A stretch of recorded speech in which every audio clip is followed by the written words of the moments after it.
മഴയൊക്കെ ഒരുവിധം പോയിരിക്കുന്ന ഈ ഒരു സമയത്ത് നമ്മുടെ അഡീനിയം പ്ലാന്റുകൾക്കുള്ള കെയർ നമ്മൾ കൊടുത്തു തുടങ്ങിയാലാണ് ഒരു മാസമൊക്കെ കഴിയുമ്പോൾ നമുക്ക് നിറച്ച് പൂക്കളുണ്ടാവുക. അപ്പോൾ ഇതിവിടെയൊക്കെ അങ്ങനെ ചെറുതായിട്ട് പൂക്കൾ വന്നു തുടങ്ങിയിട്ടുണ്ട്. ഈ ഒരു മഴ തുടങ്ങിയ സമയത്ത് നമ്മൾ രണ്ട് രീതിയിൽ പ്ലാന്റുകളെ പ്രൊട്ടക്റ്റ് ചെയ്യുന്നുണ്ട്. ഞാൻ ചെയ്തിരിക്കുന്നത് എല്ലാം മഴ കൊള്ളാത്തൊരു സ്ഥലത്തേക്ക് മാറ്റി വയ്ക്കുകയാണ് ചെയ്തിരിക്കുന്നത്. പലരും മഴയത്ത് തന്നെ അതിനെ കേടുവരാത്ത രീതിയിൽ പ്രൊട്ടക്റ്റ് ചെയ്ത് വെച്ചിട്ട് നിർത്തിയിട്ടുണ്ടാവും. എങ്ങനെയാണെങ്കിൽ പോലും ഈ വെയിൽ ഏറ്റവും കൂടുതൽ ഇഷ്ടപ്പെടുന്ന ഈ ഡെസേർട്ട് റോസ് എന്ന് പറയുന്ന നമ്മുടെ ഈ ഒരു അഡീനിയം പ്ലാന്റിന് വെയിൽ തന്നെയാണ് ഇഷ്ടം. അപ്പോൾ അതുകൊണ്ട് നമ്മളതിനെ മഴയത്തേക്ക് കയറ്റി വെച്ച് കഴിഞ്ഞാൽ അതിന് ഒരുപാട് പ്രശ്നങ്ങളുണ്ടാവും. ഇത് കണ്ടോ, ഇതിൻ്റെ ഒരു തണ്ട് ഇങ്ങനെ ചീഞ്ഞ് പോയിരിക്കുന്ന ഒരവസ്ഥയാണ്. അത് കാരണം എന്താണെന്ന് വെച്ചിട്ടുണ്ടെങ്കിൽ നല്ല വെയിലത്ത് നിൽക്കേണ്ടതുകൊണ്ട് നമ്മൾ മഴയത്ത് വെച്ച മഴ കൊണ്ടില്ലെങ്കിൽ പോലും അതിന് നമ്മൾ കുറച്ച് വെള്ളം ഡെയിലി നമ്മൾ ഒഴിച്ചു കൊടുക്കുക. അതെന്തായാലും പ്ലാന്റുകൾ മൊത്തത്തിൽ ഒരു ടയേർഡായ പോലെ ആയിരിക്കും. ഇപ്പം ഞാനെൻ്റെ ഈ പ്ലാന്റുകളെ എല്ലാം തന്നെ വെയിലത്തേക്ക് ഇറക്കി മാറ്റി വെച്ചിരിക്കുകയാണ്. അങ്ങനെ നമ്മൾ മഴയത്ത് നിന്ന് മാറ്റി വെച്ചിരിക്കുന്ന, മഴ കൊള്ളാതെ മാറ്റി വെച്ചിരിക്കുന്ന എല്ലാ പ്ലാന്റുകളും തന്നെ ഈ ഒരു സമയത്ത് നമ്മൾ വെയിലത്തേക്ക് മാറ്റി വെക്കണം.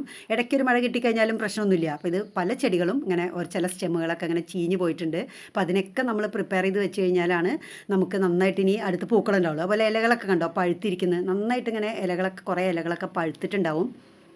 നമ്മൾ വല്ലപ്പോഴും നനച്ചു കൊടുക്കും. നനച്ചു കൊടുത്താൽ ചീയുമെന്ന് വിചാരിച്ച് നമ്മൾ മഴ കൊള്ളാതിരിക്കുന്ന പ്ലാന്റ് ആണല്ലോ. ഞാൻ മഴ ഒട്ടും കൊള്ളാത്ത സ്ഥലത്തായിരുന്നു വെച്ചിട്ടുണ്ടായിരുന്നു. കുറേ ലീഫുകളൊക്കെ പഴുത്തു. എന്നാലും അവിടെ ഇവിടെയൊക്കെ കുറച്ച് ഫ്ലവറുകളൊക്കെ ഉണ്ടായിട്ടുണ്ടായിരുന്നു. കുറച്ച് ഫ്ലവർ, കുറച്ച് വിത്തുകൾ ഒക്കെ ഉണ്ടായിട്ടുണ്ട്. ഇപ്പോൾ എല്ലാ പ്ലാന്റിൻ്റെയും തന്നെ ഞാൻ ഇത് സ്ഥിരമായിട്ട് ഇത് വെക്കുന്ന സ്ഥലത്ത് വെച്ചിട്ടുണ്ട്. അപ്പോൾ നമ്മൾ ആദ്യം തന്നെ ചെയ്യേണ്ടതെന്ന് വെച്ചാൽ ഈ പഴുത്തിരിക്കുന്ന ഇലകളേനൊക്കെ നമ്മളിതുപോലെ പറിച്ച് മാറ്റി കളയുക.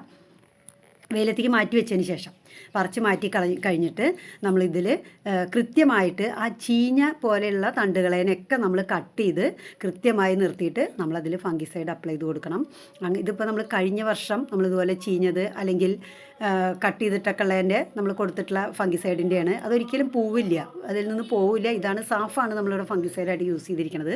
അത് ജസ്റ്റ് കുറച്ച് ഒരു പൗഡർ രൂപത്തിലാണ് വെള്ളത്തിൽ കലക്കിയിട്ട് നമ്മളത് കട്ട് ചെയ്തതിന് ശേഷം അതിൻ്റെ മുകളിലൊന്ന് തേച്ച് കൊടുത്താൽ മതി. അപ്പോൾ അതിൻ്റെ സൈഡുകളിൽ നിന്നൊക്കെ പുതിയ സ്റ്റെമ്മുകൾ വരും. മാത്രമല്ല പുതിയ ചിലപ്പോൾ പൂക്കളും എല്ലാം നിറയെ എങ്ങനെയാണെങ്കിലും വരും. നമ്മളിത് സാധാരണ ഇതിൽ പ്രൂൺ ചെയ്താലും ചെയ്തു കൊടുക്കുന്നതിനെയാണ്. പക്ഷേ ഇപ്പോൾ ഈ ഒരു സമയത്ത് നമ്മൾ എല്ലാ പ്ലാന്റുകളെയും തന്നെ വെയിലത്തേക്ക് ഇറക്കി വെച്ചിട്ട് ഈ പഴുത്തിരിക്കുന്ന ഇലകളൊക്കെ മാറ്റി കൊടുക്കുക. ഇതുപോലെ ചീഞ്ഞിട്ടുള്ള എന്തെങ്കിലും ഭാഗം ഉണ്ടെങ്കിൽ കട്ട് ചെയ്ത് അതിലൊക്കെ ഫംഗിസൈഡ് നമ്മൾ അപ്ലൈ ചെയ്ത് കൊടുക്കുക. ഈ ഒരു സമയം നമ്മളതിന് വളമൊന്നും ചെയ്തു കൊടുക്കേണ്ട കാര്യമില്ല. കാരണം എന്താ വെച്ചാൽ പ്ലാന്റ് മൊത്തത്തിൽ ഒരു ഹെൽത്ത് ഇല്ലാത്ത പോലെ ആയിട്ടായിരിക്കും ഈ ഒരു സമയത്ത് ഇരിക്കുന്നുണ്ടാവുക. ഇപ്പം നന്നായിട്ട് വെയിലും മഴയൊക്കെ മാറി മാറി കിട്ടുമ്പോൾ ഇതിൽ മുട്ടുകളൊക്കെ വന്നിട്ടുണ്ട്. പലതിലും മാറി മാറി കിട്ടുന്ന സമയത്ത് പ്ലാന്റൊക്കെ നല്ല ഹെൽത്തി ആവുന്ന സമയത്ത് മാത്രമേ നമ്മളതിന് വളം കൊടുക്കേണ്ട കാര്യമുള്ളൂ. ഇപ്പം ഇങ്ങനെ കൃത്യമായിട്ട് ചെയ്ത് കൊടുത്തു കഴിഞ്ഞാൽ നമുക്ക് പ്ലാന്റിൽ നന്നായിട്ട് പൂക്കളുണ്ടാവും.